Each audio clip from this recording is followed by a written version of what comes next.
द्वारिका में एक राजा आए थे, उनका नाम था सत्राजित। सत्राजित बड़े प्रतापी राजा थे। सत्राजित की मित्रता भगवान सूर्य से थी।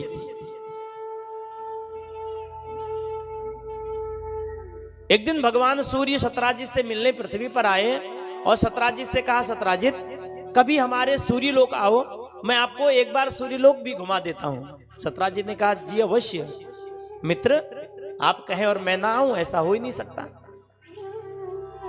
एक दिन की बात है, सत्राजित के मन में भाव आया कि मैं अपने मित्र सूर्य के पास और सूर्य लोक में घूम कर आता हूं। कथा सुनिएगा, बड़ी रोचक कथा है, बड़ी आनंद देगी ये कथा। आज सत्राजित घूमते हुए सूर्य लोक में जा पहुंचा, भगवान सूर्य से मिला, बड़े आनंद से 2-3-4 दिन रहा। भगवान सूर्य ने भी बड़ी खातिरदारी की, क्योंकि मित्र आया है भाई। अब क्या होता है, जब विदाई होती है तो मान सम्मान किया जाता है। आपके वहां कोई मेहमान आते हैं, किसी के वहां जाते हैं, तो विदाई में कुछ ना कुछ दिया जाता है। किसी ने वस्त्र दिया, किसी ने द्रव्य दिया, किसी ने स्वर्ण दिया, जितना उसका भाव है, जितनी क्षमता है, अपनी क्षमता अनुसार कुछ न कुछ व्यक्ति देता ही देता है। सूर्य भगवान ने कहा, मित्र इस सूर्य लोक में तो कुछ है ही नहीं भाई, मैं आपको क्या दूं, लेकिन हाँ मेरे पास एक मणि है, मैं वो मणि आपको प्रदान करना चाहता हूं। सत्राजित ने कहा, मित्र नहीं, मुझे कुछ चाहिए नहीं, मैं तो ऐसे ही आया हूं। भगवान ने कहा, नहीं नहीं, खाली हाथ नहीं जाने देंगे। तो भगवान ने एक मणि ली, सूर्य भगवान ने, वो मणि इतनी सुंदर थी, वो सत्राजित को प्रदान कर दी। सत्राजित ने क्या किया, वो मणि को अपने गले में धारण कर लिया और सत्राजित सूर्य लोक से उतरकर पृथ्वी पर अपने राज्य में आ गए। और जैसे ही राज्य में प्रवेश कर रहे थे, अच्छा उस मणि का प्रताप इतना था कि उस मणि के सामने सत्राजित दिखाई नहीं पड़ते थे, इतना चमकता था, इतना तेज था उस मणि में।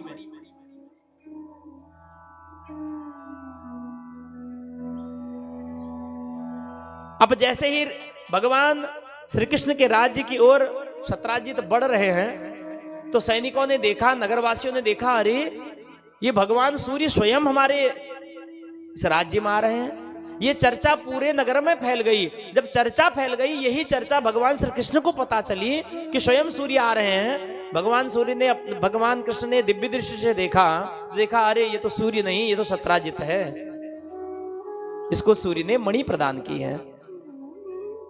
सैनिकों से कहा, नहीं ये सत्राजित है, ये सूर्य नहीं है। अब सत्राजित आते हैं, अपने घर में प्रवेश करते हैं और उस मणि को उतारकर अपने मंदिर में रख देते हैं। सत्राजित का एक भाई और है, उसका नाम है प्रसेन।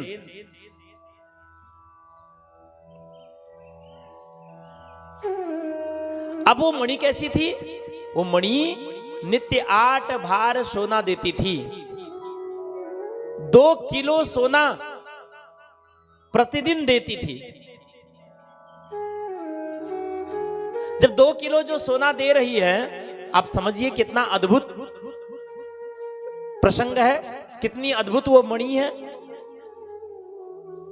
उस मणि के दर्शन के लिए नगरवासी आने लगे।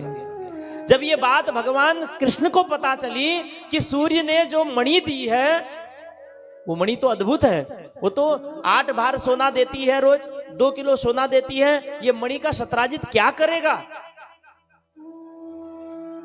एक दिन भगवान ने सत्राजित को अपनी सभा में बुलाया। सत्राजित से कहा, सत्राजित आपके घर में कितने सदस्य हैं।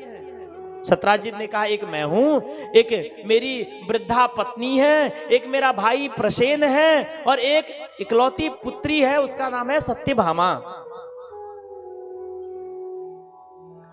तो भगवान ने कहा, सत्राजित ये जो मणि आपके घर में है, ये 8 भार सोना देती है, इतना सोना के क्या करोगे।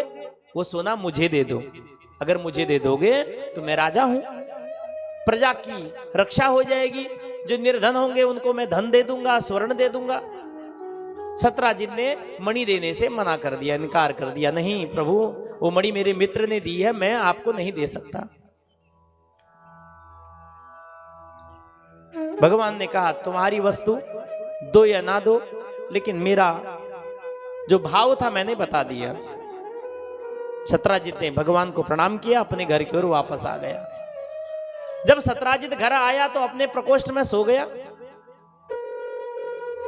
अब मंदिर के प्रकोष्ठ में उनका भाई प्रसेन गया। जैसे ही देखा, अरे ये सुंदर सी मणि, ये कौन लाया होगा?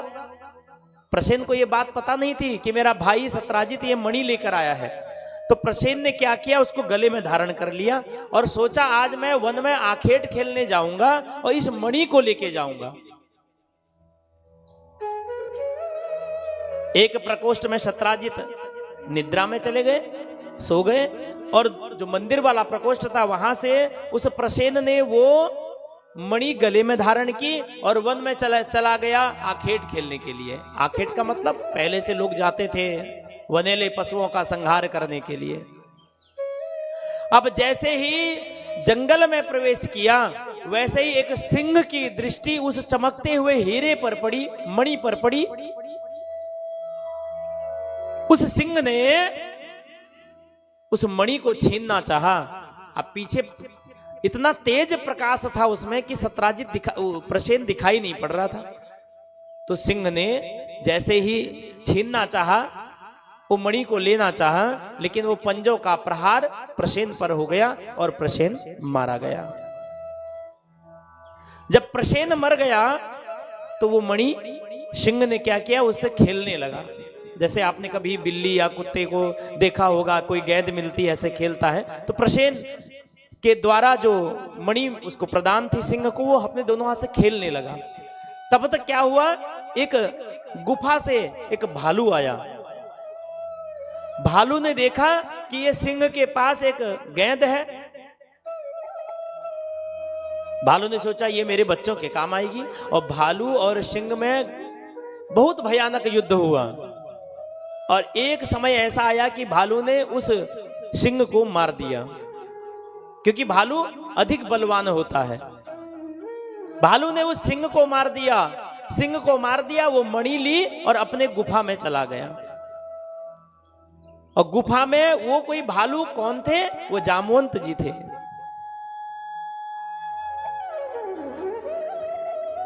जामवंत की एक पुत्री थी, उनका नाम था जामवंती। अपनी कन्या को खेलने के लिए वो मणि प्रदान कर दी, खेलो इससे।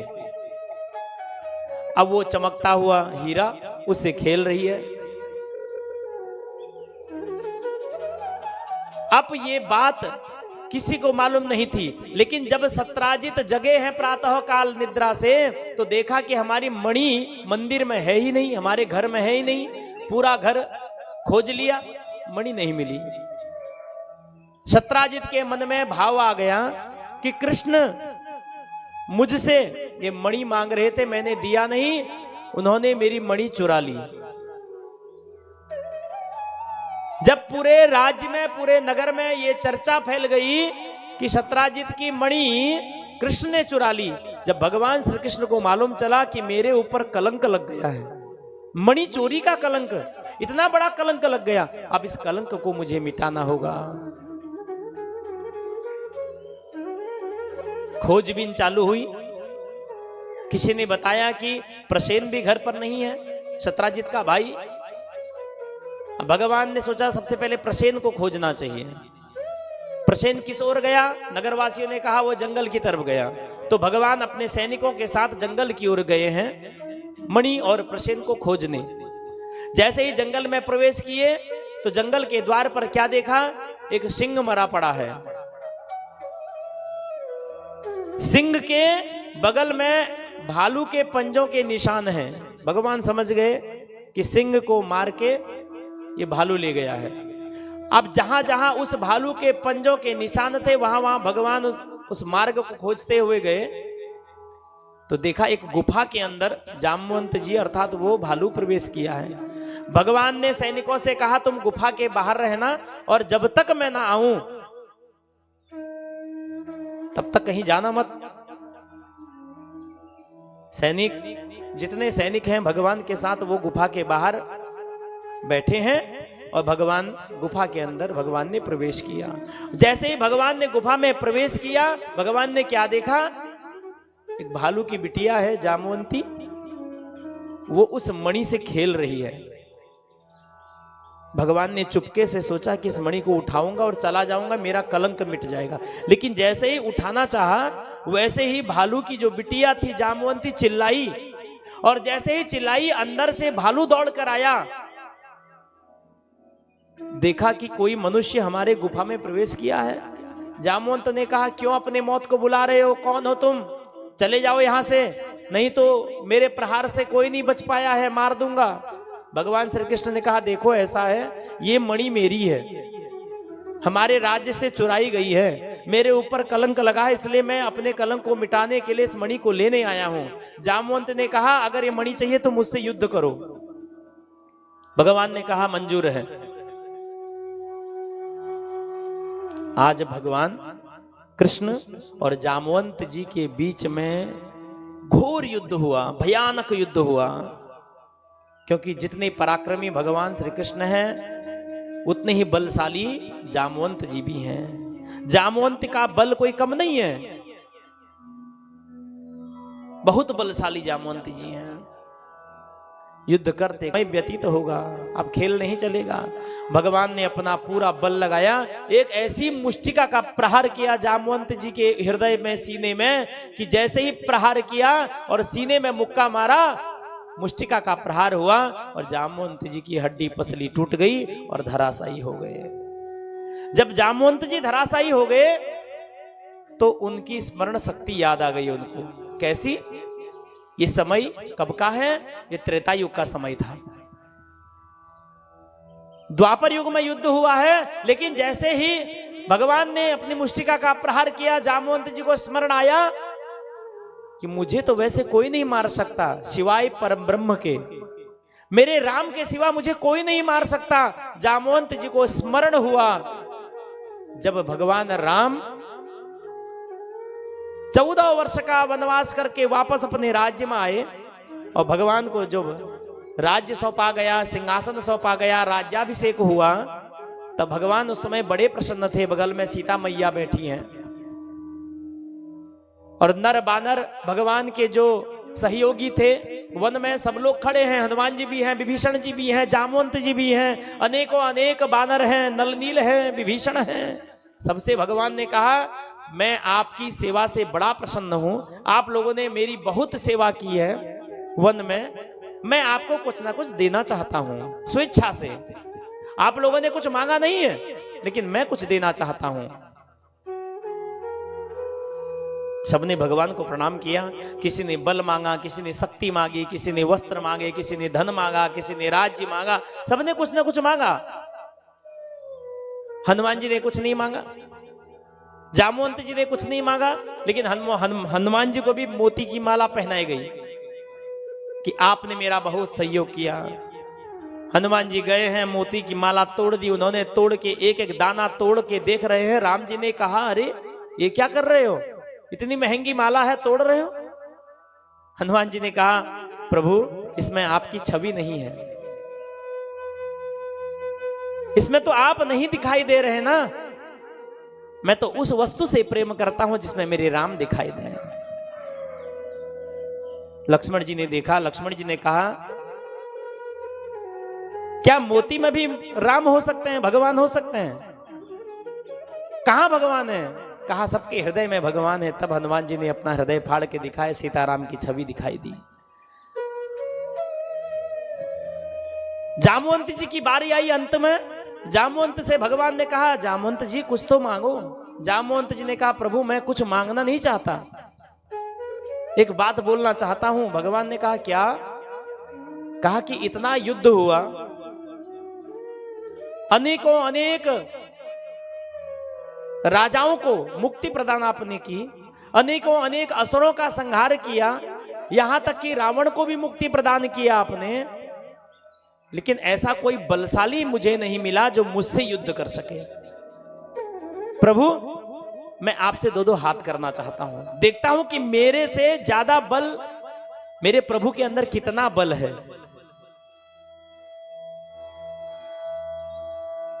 भगवान ने कहा, जामवंत जी अगर यही बात आप पहले कहते तो सोच सकता, समझ सकता था, मैं आपकी इच्छा अवश्य पूरी करता, लेकिन मेरा राज्याभिषेक हो गया है, मुझे इस सिंहासन पर बैठा दिया गया है। राजा का अधिकार होता है प्रजा की रक्षा करना, ना ही उनसे युद्ध करना। इसलिए जामवंत जी, मैं आपकी इच्छा इस युग में पूरी नहीं कर सकता। हाँ, मैं आपकी इच्छा अवश्य पूरी करूंगा। द्वापर युग में जब मैं कृष्ण के रूप में आऊंगा, तब आपकी इच्छा अवश्य पूरी करूंगा, आपसे युद्ध अवश्य करूंगा। ये द्वापर युग की, त्रेता युग की बात आज जामवंत जी को जब स्मरण हुई कि मेरे प्रभु के अलावा मुझसे कोई युद्ध नहीं कर सकता और मुझको कोई नहीं हरा सकता, उसी समय जामवंत जी उठे हैं और भगवान के चरणों में लेट गए, प्रणाम किया। हे प्रभु, मैं जान गया आप कौन हैं, मैं जान गया आप मेरे राम हैं, आप मेरे आराध्य हैं, आप मेरे परमात्मा हैं। मुझसे युद्ध कोई नहीं कर सकता, अगर युद्ध कर भी रहा है तो मुझसे जीत कोई नहीं सकता। प्रभु, आप ही मुझसे जीत सकते हैं। भगवान ने उठाया, जामवंत जी को गले लगाया, अंक में भर दिया। जामवंत जी ने कहा, प्रभु, मैं आपके एक बार उस राम के स्वरूप को निहारना चाहता हूं। प्रभु, मुझे एक बार सुंदर सा वह स्वरूप दर्शन करा दीजिए। तो भगवान ने उसी गुफा के अंदर, त्रेता युग में जिस प्रकार से राम का स्वरूप था, वही स्वरूप में गुफा के अंदर जामवंत जी को दर्शन दिए हैं। जामवंत जी उस दर्शन को पाकर मंत्र मुग्ध हो गए, दर्शन को पाकर प्रेम में बिन्हल हो गए। भगवान से कहा, जामवंत जी ने कहा, प्रभु, मैं केवल आप की ही प्रतीक्षा में आज तक जीवित था, अब मैं जीवित रहकर इस संसार में नहीं रहना चाहता। प्रभु, अब मुझे मोक्ष प्रदान करिए। भगवान ने कहा, तथास्तु। तब भगवान ने जामवंत जी से कहा, जामवंत जी, मेरे ऊपर एक कलंक लगा है। कैसा कलंक? कहा कि ये जो मणि आपकी कन्या के पास है, ये मणि शत्राजित की है। मेरे ऊपर कलंक लगा है कि कृष्ण ने ये मणि चुरा ली है, ये मणि मुझे दे दो, मुझसे मेरा कलंक मिट जाएगा। जामवंत जी ने कहा, प्रभु, ये मणि स्वीकार करिए, लेकिन मैं आपको कुछ देना चाहता हूं। भगवान ने कहा, क्या? कहा, इस मणि के साथ मेरी कन्या का वर्ण कर लीजिए। अब मैं वृद्धा हो गया हूं, न जाने कब प्राण छूट जाएं, मैं इस कन्या का लालन पालन नहीं कर पाऊंगा, इसलिए प्रभु मेरी कन्या को स्वीकार कर लीजिए। अब भगवान से कोई इतने प्रेम से बोलता है, भगवान उसकी बात ना माने, ऐसा हो ही नहीं सकता। भगवान ने उसी समय जामवंती का वरण कर लिया। जामवंत जी ने अपनी कन्या का हाथ भगवान के हाथ में सौंपा और वो मणि प्रदान की। भगवान ने जामवंती का हाथ पकड़ा, अपने महल की ओर बढ़ने लगे। ये समय था रात्रि काल का। ध्यान से सुनिए कथा, बड़ी रोचक कथा है, बड़ा भाव है इस कथा में। अब देखिए, एक मनुष्य भालू के साथ विवाह हो रहा है। अब रात्रि में जामवंती का हाथ पकड़ा है और भगवान उसको ले गए अपने राज्य महल की ओर, को ले गए चुपके से। और जामवंती से कहा, जामवंती सुनो, मैं तुमको तो ले तो आया हूं, बाहर मत निकलना, बाहर निकलोगे तुमको देख के सब भाग जाएंगे। जामवंती ने कहा, प्रभु, कब तक अंदर कैद रहना पड़ेगा? कहा कि ज्यादा समय कैद नहीं रहना पड़ेगा, कोई भी आए आप अंदर से कुंडी लगा लेना, कोई भी आए द्वार मत खोलना, मैं कहूंगा मेरी आवाज सुनना तब द्वार खोलना। जामवंती ने कहा, ठीक प्रभु। भगवान ने कहा, कल प्रातः काल ही आऊंगा, चिंता न करो, तब तक सो जाओ, सो जाओ, प्रातः काल में आऊंगा। कोई भी बाहर से कहे खोलो, कौन है अंदर, मत खोलना, बिल्कुल मत खोलना, मेरी आवाज सुनना, जब मैं कहूंगा तब द्वार खोलना। जामवंती ने कहा, क्या जो आ गया प्रभु। भगवान जामवंती के कमरे से बाहर आए हैं, जामवंती ने कुंडा लगाया है, भगवान रुक्मणी के कक्ष में आए हैं। रुक्मणी मैया ने कहा, मिल गई मणि? भगवान ने कहा, मणि प्रदान हो गई, शत्राजित को मणि सौंप दी मैंने। अच्छा, बहुत अच्छी बात है।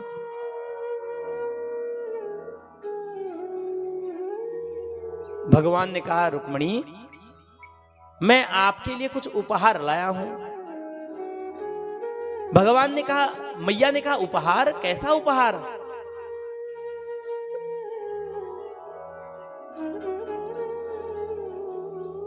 भगवान ने कहा देवी आप अकेली हैं ना, काम करते करते थक जाती हैं, एक देवी और लाया हूं, कम से कम हाथ बटाएगी तुम्हारा।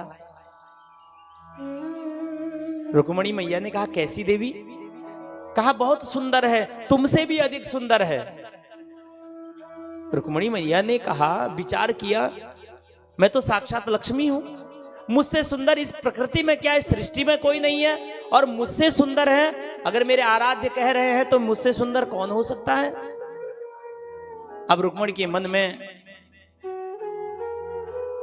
जामवंती को देखने की लालसा जगी। कहा प्रभु अभी चलिए। भगवान ने कहा अभी नहीं, कल प्रातः काल, तुम अभी देखो कैसे हो, कल सुबह उठना, स्नान करना, 16 श्रृंगार करना, सुंदर लाली लिपस्टिक लगाना, तब मैं ले जाऊंगा। तुमसे सुंदर है समझ लो।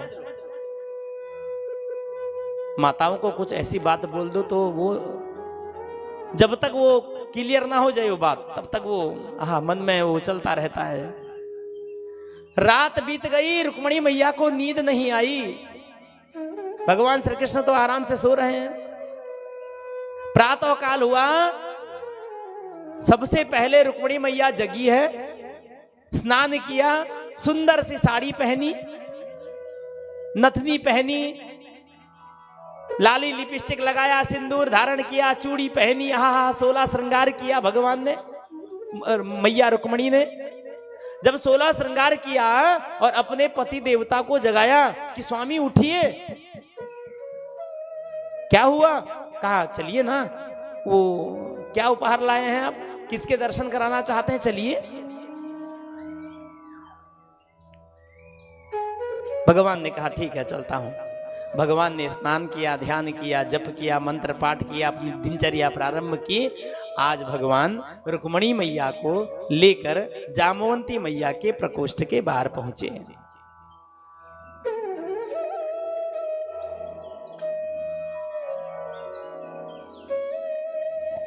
जैसे ही जामवंती मैया के प्रकोष्ठ के बाहर पहुंचे, रुक्मणी मैया तो सज संवर के श्रृंगार, 16 श्रृंगार रुक्मणी मैया ने किए हैं कि मुझसे सुंदर वो कन्या है, कहीं ऐसा ना हो कि मेरे श्रृंगार में कोई कमी हो जाए और मुझसे सुंदर कोई बाहर आ जाए। तो इसलिए मैया ने 16 श्रृंगार किया, और जैसे ही 16 श्रृंगार करके द्वार को खटखटाया, कहा अंदर कौन है, द्वार खोलो। ध्यान से सुनिए, ध्यान से, बात मत करिए कृपया, बाद में बात कर लीजिएगा।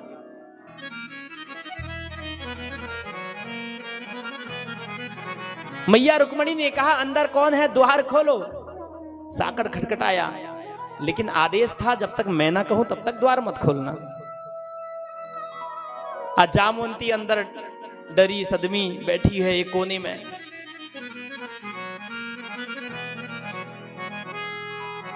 कोई किसी के द्वार पर जाता है तो कितनी बार घंटी बजाएगा, 2 बार, 4 बार, 3 बार बजाएगा। उसके कहा नहीं आ रहा बाहर तो मैं चली जाते हैं, क्रोध आएगा उसको, नहीं आएंगे तेरे घर आज के बाद। अब रुक्मणी मैया को द्वार खटखटाते हुए आधा घंटा बीत गया। आज रुक्मणी मैया को क्रोध आ गया, और जैसे ही रुक्मणी मैया को क्रोध आया, रुक्मणी मैया ने कहा कौन है तो अंदर, द्वार क्यों नहीं खोलते हो।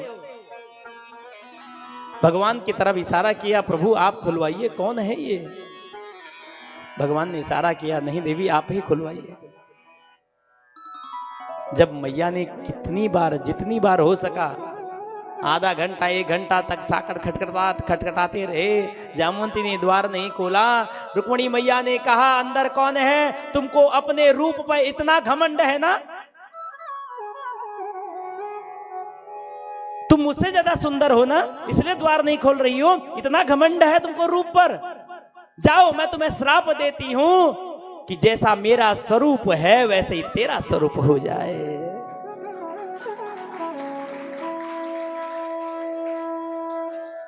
मैया है रुक्मणी मैया, उनका श्राप भी आशीर्वाद में परिणत हो गया। और जैसे ही श्राप दिया वैसे ही भगवान श्री कृष्ण ने कहा, रुक जामवंती द्वार खोल दो। आज जैसे ही जामवंती ने अंदर से कुंडी खोली, द्वार खोला, सुंदर सी एक देवी प्रकट हो गई। बोलिए जामवंती मैया की जय हो।